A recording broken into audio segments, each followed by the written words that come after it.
Olá, seja bem-vindo a mais uma aula do Vem Segue-me da Escola Dominical. O meu nome é Douglas e hoje nós vamos ver que, apesar de os 6 primeiros capítulos de Mórmon conterem histórias trágicas a respeito da rebelião do povo, das contendas, das brigas entre eles, estudar os ensinamentos de Mórmon podem trazer esperança e algumas ideias do que podem fazer para nós hoje nos tornarmos mais firmes e conseguirmos vencer as dificuldades do dia a dia.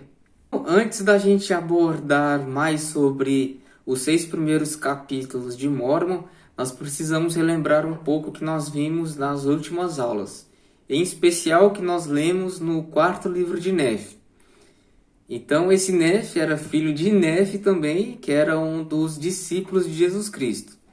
Então, é um livro bem curtinho, mas lá nós aprendemos que depois da vinda de Jesus Cristo, depois que o evangelho começou a ser pregado e o povo começou a aceitar o que foi ensinado, tanto os lamanitas quanto os nefitas foram convertidos, todos eles.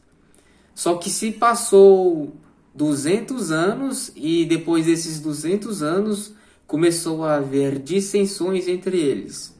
Então falsos profetas surgiram, várias igrejas falsas foram levantadas e dissensões começaram a acontecer entre o povo começou uma nova inimizade e começaram as intrigas, as rebeliões e o povo começou a guerrear entre eles, enfim. Então aconteceu que se passou mais 100 anos, ou seja, total de 300 anos, e depois desses 300 anos, tanto os nefitas quanto os lamanitas se perderam.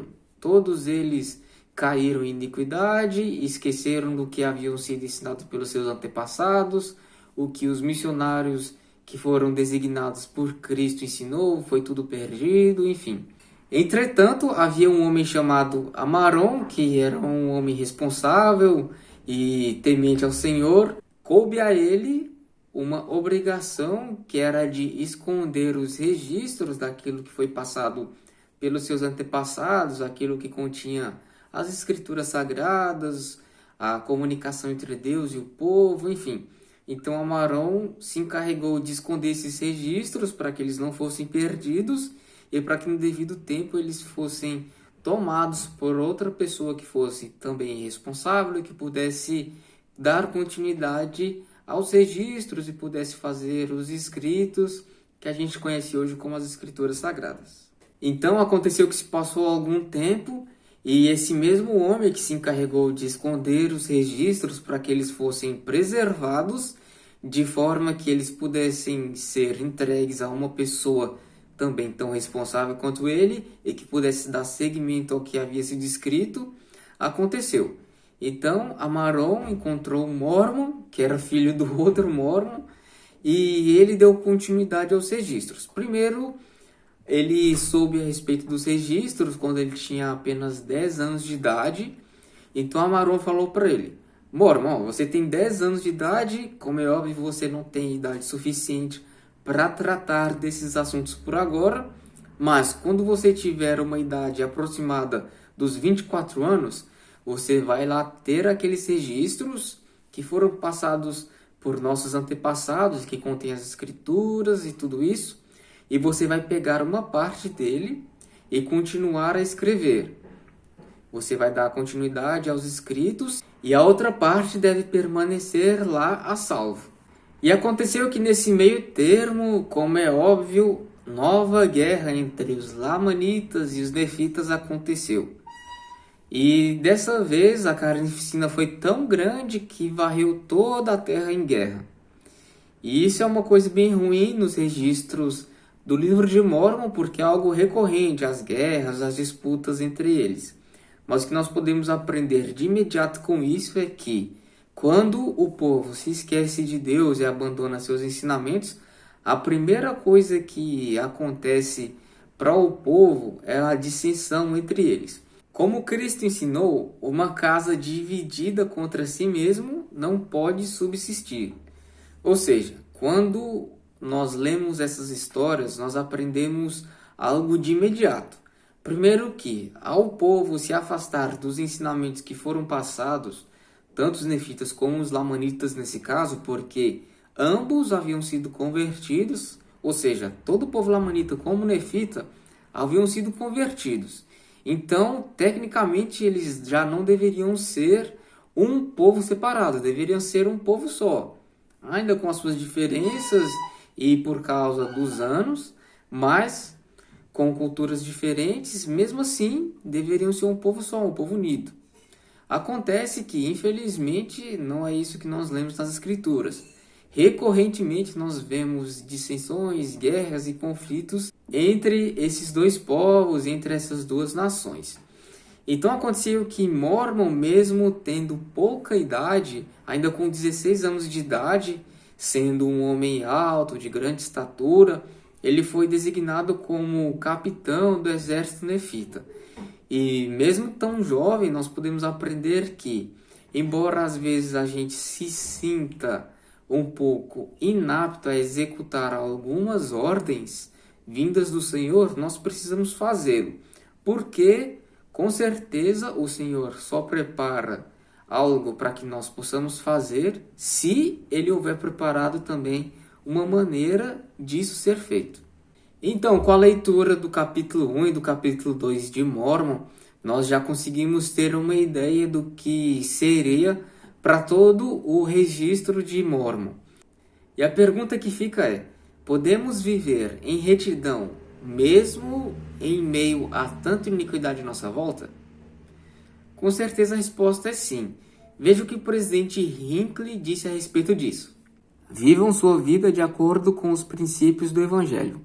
Vocês vivem em uma época em que há muita imundície. Vocês não devem ceder a ela. Vocês precisam erguer-se acima de tudo, precisam ter forças para dizer não e permanecer firmes. Prometo-lhes que, se agirem assim, aqueles que vos convidariam a seguir o modo de vida deles desejarão que eles também tivessem vivido acima dessas coisas. Não é preciso fazer muito esforço para vermos coisas ruins todos os dias. Basta ligarmos a televisão, nos telejornais, que nós veremos ataques terroristas, pessoas viciadas em drogas e todo tipo de iniquidade que acontece à nossa volta. Enfim, pessoas ruins e com atitudes ruins levam outras pessoas a cometer coisas ruins se essas pessoas não souberem em quem se apoiar ou como evitar cada uma dessas coisas. Com certeza, aquelas pessoas que têm o Senhor Jesus Cristo no coração e se esforçam por cumprir os seus ensinamentos são pessoas que estão mais preparadas e estão mais fortes para vivenciar essas coisas ao lado delas sem que isso lhes inflija mal. Ou seja, as pessoas podem certamente conviver em retidão com pessoas iníquas à sua volta e com todos os males que acontecem no mundo, mesmo tendo tanta iniquidade, tanta coisa ruim, se estiverem preparadas e se esforçarem por viver os princípios que foram ensinados por os líderes da igreja e foram ensinados pelo próprio Salvador. Então, no capítulo 3 de Mormon, nós lemos que o Senhor chamou Mormon para que ele pudesse conclamar arrependimento aos nefitas. Basicamente, o Senhor instruiu que Mormon fizesse o seguinte: chame o povo ao arrependimento de forma que o coração deles se voltem a mim. Faça com que a igreja mais uma vez possa ser organizada e que eles possam fazer novamente os convênios que foram instituídos de forma consciente e com real propósito e de todo coração. Se assim eles fizerem e buscarem arrependimento, eles serão poupados. Do contrário, os lamanitas cairão sobre eles e eles serão destruídos. Então, depois disso, como é óbvio, aconteceu que Mormon começou a chamar o povo nefita ao arrependimento, mas o povo estava muito orgulhoso, eles tiveram uma grande vitória nas batalhas contra os lamanitas, e depois disso eles começaram a se vangloriar da sua própria força, e por causa disso eles se esqueceram do Senhor. Ou seja, mais uma vez nós vemos um ciclo acontecer. Quando as pessoas estão mal e estão precisando de ajuda, elas recorrem ao Senhor que abençoa essas pessoas. Quando essas pessoas são abençoadas e começam a prosperar, essas pessoas tornam a se esquecer do Senhor e mais uma vez têm dificuldades e caem nas armadilhas do inimigo. E mais uma vez essas pessoas, quando estão no fundo do poço, recorrem ao Senhor, o Senhor as abençoa e as pessoas tornam a ficar orgulhosas e caem novamente. Ou seja, é um ciclo do orgulho e do arrependimento que nós vemos no decorrer do livro de Mórmon. E isso não é só no livro de Mórmon que acontece. Não aconteceu só com o povo lamanita, não só aconteceu com o povo nefita naquela altura. Acontece hoje conosco também. Quando nós precisamos muito do auxílio do Senhor, com certeza o Senhor provê meios para que nós possamos ser auxiliados. O Senhor nos ajuda. Mas o que acontece normalmente é que quando nós nos recuperamos e quando nós já estamos prósperos novamente, mais uma vez nos orgulhamos, esquecemos do Senhor e das suas maravilhas para nós e caímos novamente. Então aconteceu que, infelizmente, o que Mórmon havia dito ao povo não teve tanto efeito. A carnificina, as guerras, as contendas continuaram e se agravaram, e nós vemos que o povo não deu atenção mínima por causa da sua vanglória. Por ter tido uma grande vitória, o povo de Nef continuou a confiar no braço da carne e a confiar mais nas suas forças do que na ajuda do Senhor. A seguir, nós vemos o que o Senhor havia dito que aconteceria. Se o povo não se arrependesse e não voltasse o coração a ele, eles seriam destruídos. Então foi isso que aconteceu. No capítulo 4 nós já vemos que isso começou a acontecer. O povo não voltou o seu coração ao Senhor e os lamanitas começaram a varrer os nefitas da face da terra. Veja o que nós lemos no versículo 11 do capítulo 4. E é impossível que a língua descreva ou o homem escreva uma descrição perfeita da horrível cena de sangue e carnificina que houve entre o povo, tanto nefitas como lamanitas. E o coração de todos endureceu-se a ponto de se deleitarem com o derramamento de sangue continuamente. Então, como nós vimos em algumas lições anteriores, o propósito dessas lições não é focar exatamente no que aconteceu durante as batalhas ou falar do histórico das batalhas e guerras entre o povo nefita e o povo lamanita durante o livro de Mórmon.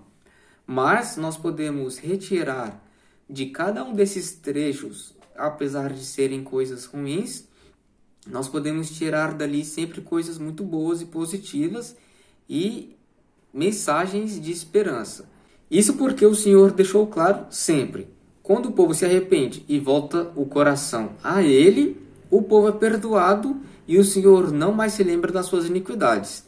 O que acontece, infelizmente, é que o povo não dá ouvidos aos conselhos do Senhor e acredita mais na sua força do que em qualquer outra coisa. Então aconteceu que quando Mórmon viu que os lamanitas iam varrer os nefitas da face da terra, ele correu até o local onde estavam escondidos os registros e fez com que eles ficassem seguros com ele. Isso porque ele entendia que aqueles registros eram necessários e seriam necessários no futuro. A mensagem de esperança que eu falei lá no início da aula começa a aparecer novamente no capítulo 5, quando nós aprendemos que o livro de Mórmon aparecerá nos últimos dias, que são os dias que nós vivemos hoje, com o propósito de fazer com que as pessoas pudessem acreditar que Jesus é o Cristo, pudessem saber da história que se passou do antigo povo que viveu no continente americano, que são os lamanitas, e nós aprendemos que um dos propósitos do livro de Mórmon é fazer com que os gentios, por meio do livro de Mórmon, façam com que a casa de Israel, mais uma vez, possa ser reunida. Então temos que ter em mente que Jesus Cristo está de braços abertos para nos receber se assim a gente quiser, se assim nós desejarmos. Veja o que nós lemos no capítulo 6, versículo 17. Ó vós, formosos, como pudestes vos apartar dos caminhos do Senhor? Ó vós, formosos, como pudestes rejeitar aquele Jesus que estava de braços abertos para vos receber? Ou seja, fica claro que o Senhor, ele sempre está de braços abertos para nos receber. Só que a escolha sempre vai ser nossa. A gente vai decidir por nós mesmos sempre. Sempre temos a capacidade de escolher o que nós queremos para a nossa vida. Como dizem as Escrituras, seja para nossa glória e felicidade eterna ou para condenação eterna. A escolha sempre vai ser nossa. Lembro-lhe que esse vídeo é apenas um recorte. Fontes e sugestões de leitura na descrição. Por favor, críticas, sugestões ou correções nos comentários. Preste meu testemunho, com certeza o Salvador está de braços abertos para nos receber. Com certeza devemos ter esperança da sua bondade e de que um dia seremos merecedores de estar ao lado do Senhor em sua eterna glória. Entretanto, é preciso que façamos convênios com o Senhor aqui na terra, de forma que possamos ser merecedores disso. E essa aula eu compartilho em nome de Jesus Cristo. Amém.